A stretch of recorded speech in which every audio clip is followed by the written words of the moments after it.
হার্মেশিয়ান matrix. হার্মেশিয়ান matrix হলো একটা ম্যাট্রিক্সে ট্রান্সপোজ করার পরে তার অনুবন্ধী নিলে আমরা সেই মূল ম্যাট্রিক্সটা ফিরে পাবো।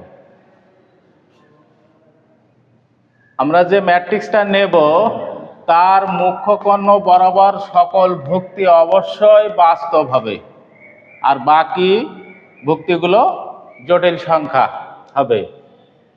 তাহলে আমরা একটা ম্যাট্রিক্সে নিলাম, তার ট্রান্সপোজ করলাম।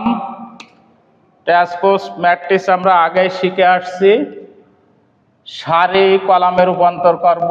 তাহলে প্রথম সারি প্রথম কলামে রূপান্তর করলাম, দ্বিতীয় সারি দ্বিতীয় কলামে রূপান্তর করলাম, তৃতীয় সারি তৃতীয় কলামে রূপান্তর করলাম। এবার আমরা ট্রান্সপোজ ম্যাট্রিক্সের অনুবন্ধী করব। তাহলে অনুবন্ধী অর্থ কি? আয়ের আগে চিহ্ন পরিবর্তন। তাহলে চিহ্ন পরিবর্তন, প্রত্যেকটা জটিল সংখ্যার আগে যে চিহ্ন আছে, প্লাস থাকলে মাইনাস, মাইনাস থাকলে প্লাস, সেই আকারে আমরা পরিবর্তন করে দিলাম। দেখা গেল আমরা পুনরায় আবার মূল ম্যাট্রিক্স এ পেয়ে গেলাম। এটাই হলো হার্মেশিয়ান ম্যাট্রিক্স।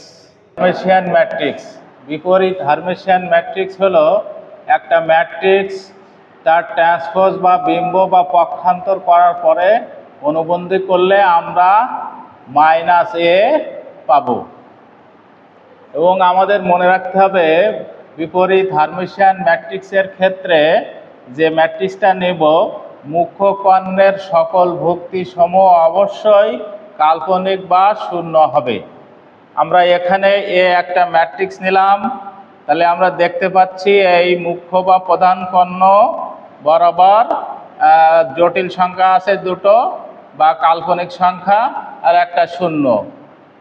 তাহলে আমরা ম্যাট্রিক্সটা নিলাম, নেওয়ার পরে আমরা ট্রান্সপোজ বা বিম্ব বা পক্ষান্তর করলাম, যা আমরা আগেই শিখেছি।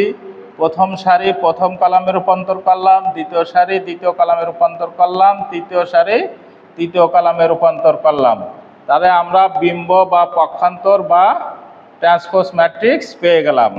এবার আমরা ট্রান্সপোজ ম্যাট্রিক্সকে আমরা অনুবন্ধী ম্যাট্রিক্সে রূপান্তর করলাম।